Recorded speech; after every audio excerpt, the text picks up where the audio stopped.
Bob Eisenlauer, Eisenlauer team from Remax Revolution. Thanks for joining me this afternoon. Hey, bro, got a few questions. What was 2021 like? Well, that was my 18th year in the business, and that was as busy as I've ever seen it.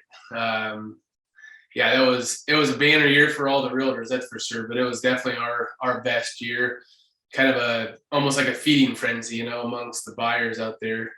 Something would hit the market, and you usually have 4 or 5 showings in a couple hours, and a lot of times multiple offers in that first day. So it's stuff you always heard about happening in like San Diego or Phoenix or Austin, Texas. You never thought you'd see anything like that in Iowa, but we saw a lot of that last year where people were fighting over listings, and houses were, it'd be listed at 3 and it'd sell for 320 a lot of times. I agree. We right along with you. Obviously, the more homes that are sold, the more time of transfer inspections and stuff have to be done. Even houses that don't have septic systems, they had sewers. We do those camera inspections. So we just had a bunch of them last year. It was pretty crazy. Oh yeah. So, what was just out of curiosity, what was the most expensive house that you sold last year? Oh, the most expensive one I sold was $700,000. I'd like to do a lot more of those. The median sale price for the Des Moines market for Central Iowa is right around 260, and that's about what our average is on the Eisenlaure teams, 260, 270. But yeah, if I could get, I'd much rather do $10 million ones than $300,000 ones. I agree. It's 260 is still not bad. I mean, it's still affordable for people. I mean, you hear about all these stories going on in California where these houses, have $300,000 and now they're selling for like $1.2 million. It's like, I don't know. Is there any validity to these stories that the market just went absolutely crazy on the coast and south, like in Austin, Texas, you hear it's like, these houses that were, somebody built it for $250,000, 10 years ago, and now it's going for like $1.2 million or some crazy number. Yeah, we hear stories like that all the time about different parts of the country.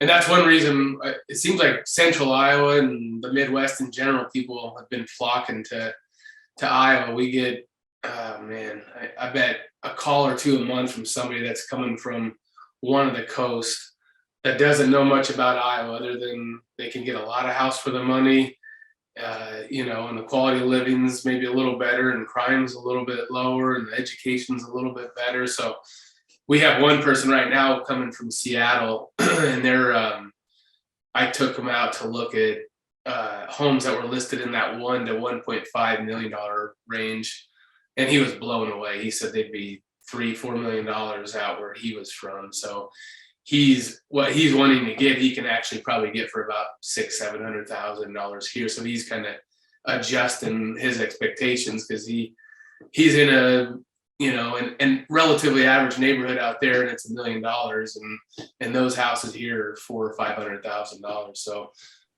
So yeah, it is pretty amazing to hear about and see the difference in prices. But yeah, 260 is really affordable. With 3% interest, you can. When you and I were buying our first house, a first-time home buyer might be looking at a $90,000 home, and now your first-time home buyers are looking at, 180 to 250 in that range is pretty common. I remember the first house. Me and my wife, as you're well aware, we're on our second house, and the first one I believe was $110,000 or something like that. It was very interest rates were not like they are now. I mean, what were the rates? Remember what the rates were? 7%, I think. Yeah. And we were doing backflips if we got it at 6.5, 6.5. Yeah, we were excited. Now people will groan and complain now because they're creeping up to 3.5, 3.75, and you'd think the economy is going to crash and the world's coming to an end because the rates are pushing 4%. Yeah, and I want to cover that because it's not. People are getting real worked up about the Fed's talking about raising the rates and doing this and doing that. And you and I were both in business, and we know that it has a very minuscule effect on really our local economy, especially here in Iowa. I mean, we even in '08 didn't have the massive turnover that they had on like the coasts and down south. And so it didn't have that big of an impact in terms of what the banking situation is. I think I think this year, I don't know what your thoughts are, but I think this year we're looking for, a record amount of time of transfer inspections, sewer camera inspections. We've already got several of them booked already for the spring. What do you guys think you're going to do here in 2022? I think our 2022 will probably be pretty similar to 21. I think as far as our activity and our number of transactions will probably be pretty similar. We saw a huge spike the last 3 years, and everything from the average sale price, to to how many transactions we were doing, to the volume, sales volume.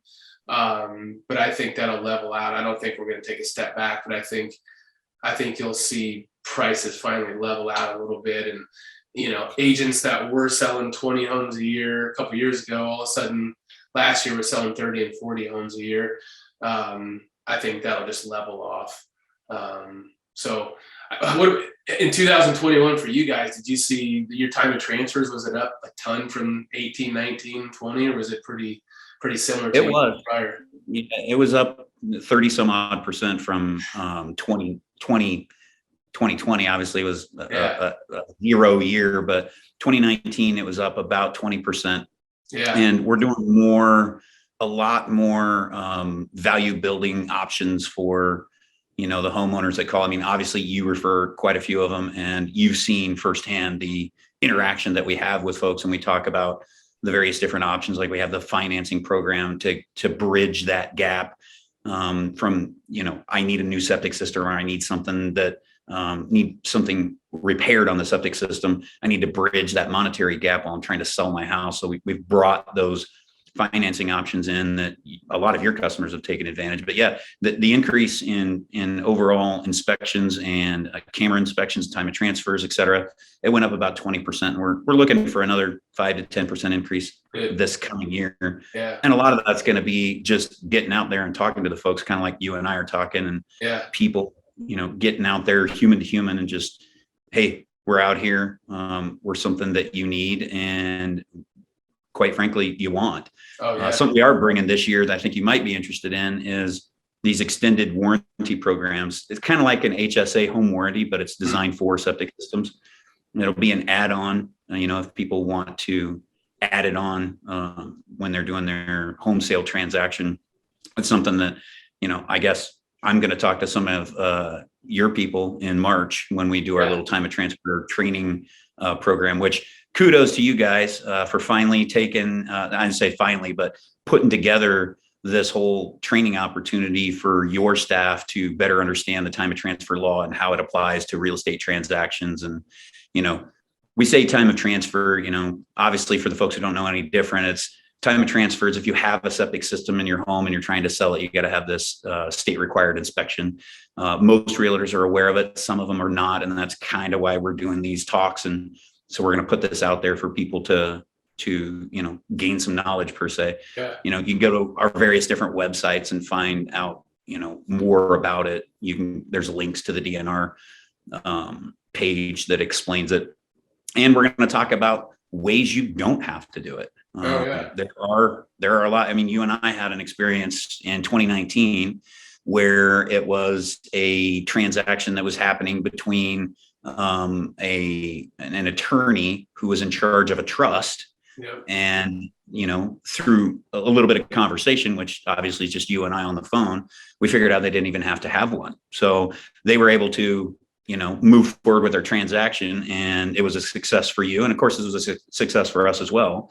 Just because we don't do a time of transfer inspection doesn't mean that person won't need us in the future for, service opportunities. So I'm expecting, very similar to the, 2019, 2021 numbers with a little boost. I think some people are going to have that, what is it, FOMO, I think they call it, fear of missing out with this whole interest rate raise thing. So I think we're going to see more real estate transactions. I think people are, if they were kind of sitting on the fence, hey, I don't know whether I want to do this or not, I don't want to upgrade my house or whatever, I think they're going to pull the trigger because, well, everybody's afraid of these interest rates. And do it now before they're too high. I don't think that there's a need for the fear. I mean, what do you think? Yeah, I would agree. it seems like the last several years, there's always been, there has been a little bit of that fear of, I better do it now before the rates go up a little bit higher. So, I think the more transactions, the more action in the market, the better for all of us involved. But from a salesman standpoint, I like to hear that. But I do think we'll get a lot of people that are, before it gets to 4.5%, let's do it now. And everybody, their brothers and cousins and, friends and family in the last year or two have done it. And people, have been hearing about it. The people that haven't done it the last year, they're ready to do it, even if there's a quarter point or a half point swing in rate. So that FOMO is real. I think people that have their mindset on it and haven't done it the last 2 or 3 years, they're going to be doing it this year. I was going to ask you with that warranty. So the warranty, is that something that you pay for year to year, or you pay for a 5-year or a 10-year? Like how's that warranty? Just out of curiosity, how's that covered? It's a brand new product. We searched and finally we ended up developing the product through basically an attorney in a different company. So the product literally had to be developed because it is very, very similar to, like I said, a home warranty, but it's applied specifically to septic systems. Again, you have a lot of experience with this. I mean, the last one I believe that we installed for one of your clients was around $17,000 or $18,000. So that's a pretty big investment, and folks are selling that property, and the folks that are buying it want, that added assurance. Now, obviously with something brand new, you're going to have your typical warranties, but if you can tack on this 1 or 5-year extended warranty program, which includes pumpings, by the way, which is, as you know, is critical to maintenance on these things.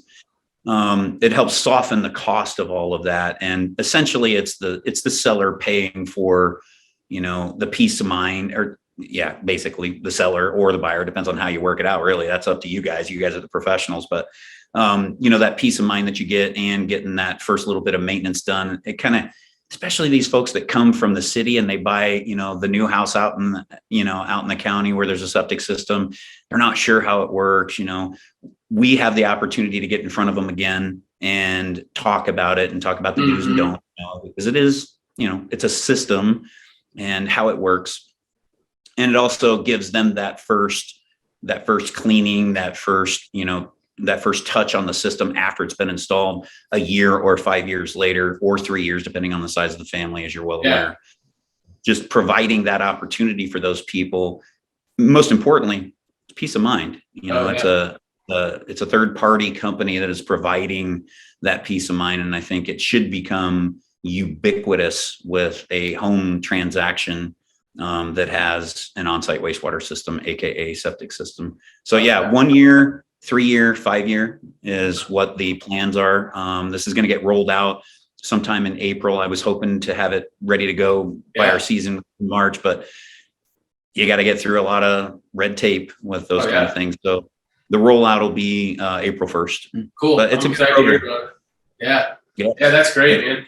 Yeah, that option you guys have, I know I've had a few clients that took advantage of the no interest loan. I mean, when especially people that aren't used to spending money on septics, when we tell them you need a $10,000 repair, a $20,000 replacement, that's a tough pill to swallow initially. But then you guys have always done such a good job of educating the people on it. So here's why it's required. Here's why you need it. Here's why it's good for you and the buyer. And then having an option there where if you don't have $18,000 laying around, if I remember right, you guys will finance it and there's no interest, right? Am I right on zero. Yeah, we still have those programs. It's a 000, so it's zero interest, zero payments, zero anything for a year. And like I said, it bridges that gap. A lot of times it's hard for us to get written into the closing documents. So this bridges that gap and it makes the lenders happy. At your training session, you don't know it yet, but I've already invited a couple of lenders that are going to be there. All right, good. FYI. But some of these lenders, are friends of mine, personal friends of mine, and they want to learn more about time of transfer. They want to learn more about these financing options and how we're bridging the gap for the customers and providing the opportunities for them to meet the requirements of the law and just get it done. I mean, you know, one of our slogans, if you will, is we get things done because we do. You know, we put those options out there so that folks can get what they need when they need it, so that they can have a successful transaction. I mean, at the end of the day, but that successful transaction only comes with a professional real estate agent. You know, I've dealt with a few people who are trying to sell their house on their own, and it is very, very stressful and difficult, especially when you involve, you know, an on-site wastewater system. So I always encourage them to find a realtor, and obviously we throw out you guys and you, but you know, just tell us real quick. I mean, why is it important? I mean, I know it's important. You know, it's important. Tell the folks so that they get the most value out of our conversation. Tell the folks why it is important to have a licensed real estate agent. Why that, and using, you know, your team. Yeah, that's a good question. Of course, every transaction, there's two sides. You've got a seller side and a buyer side, and there's some different reasons to use a realtor for each side.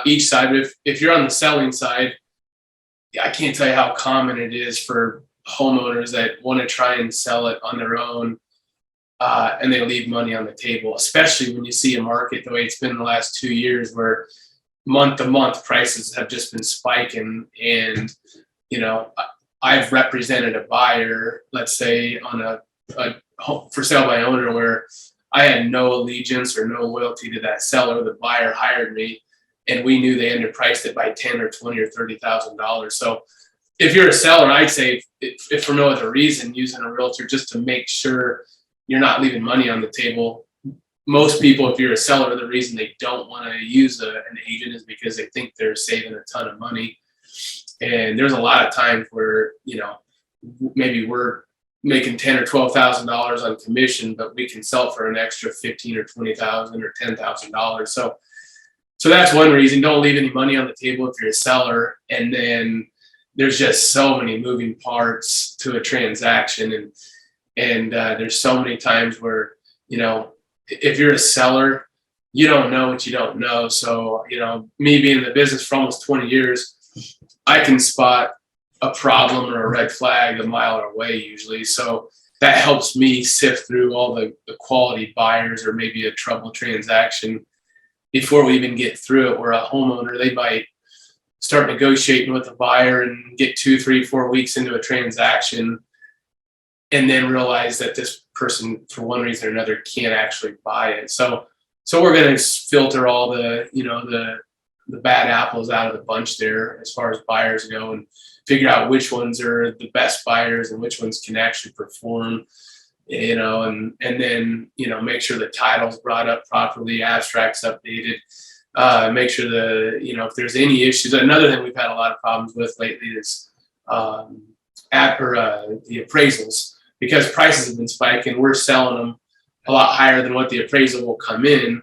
And if you're a for sale by owner and you're by yourself, you know, the appraisal comes in low. Well, now you've got to probably renegotiate that sales price. And that means you're probably going to get less money in your pocket. Where those appraisers, they know if a realtor is on board, a listing agent like myself, they're going to call me and give me a chance to state my case on behalf of the seller. So that's another reason. Just from a legal perspective, there's a lot of pitfalls on the buyer or seller side that you can fall into that could be pretty costly. And then you can leave money on the table. And the reverse is true. If you're a buyer, you don't want to spend $300,000 on a $270,000 house. And then there's a lot of things, you know, I'm always thinking in terms of resale. If I'm representing a buyer and they're looking at homes, and there's something about that house or the foundation or the neighborhood or the history of the house that's going to cause problems on the resale side, I either will know about it a lot of times, or I'll be able to find out about it, and I'll be able to tip my hat, or, you know, steer those people or give them a tip on that. If you're a buyer, you're not paying any commission anyway. So you're really silly to not use an agent on the buyer side, because you really, biggest transaction, the biggest purchase of your life, why not have a professional helping you, especially if you don't have to pay for it. So Isn't I that could go what on for 40 minutes or longer on why you should use a realtor or not use a realtor on a buyer or seller side, but those are some of the reasons. It boggles my mind. I'm gonna close with this. You just hit the nail on the head with the whole why not hire a professional for one of the largest things or largest purchases, the biggest moves you're going to make in your life. And that goes for a lot of things, right? I mean, why wouldn't you get the education before you thought about that dream job that you wanted, or just it goes on and on and on. Yeah. You and I have been in business now for 20 plus years, and we run across young people all the time, and I love talking to them, answering questions, and oftentimes it comes down to this, and it was a meme that I saw, but it was very, very true. It said, how long on average does it take to become successful in business, to become an overnight success in business? And at the bottom of the meme, it said 15 years. So investing in some education, some time, those big purchases, whether that's something that you're doing, personally, whether it's buying a house or whatever. Always my advice to people is, take the time and don't be afraid to ask for help. Hire the help. Yeah. I'm sure you have, and I know, hired business professionals to help us along the way as we're developing our businesses, and, how to have better customer service, how to bring the value and express that value to our customers. So, but hey, man, we got to go. I think we're limited to like a short period of time here. I appreciate your time, and I look forward to another one of these. Maybe we do some LinkedIn stuff. I think people are going to get quite a bit of value out of all this content that we're going to be throwing out there over the next year or so. Yeah, sounds good. Thanks for having me. Thanks again, man. All right, see ya.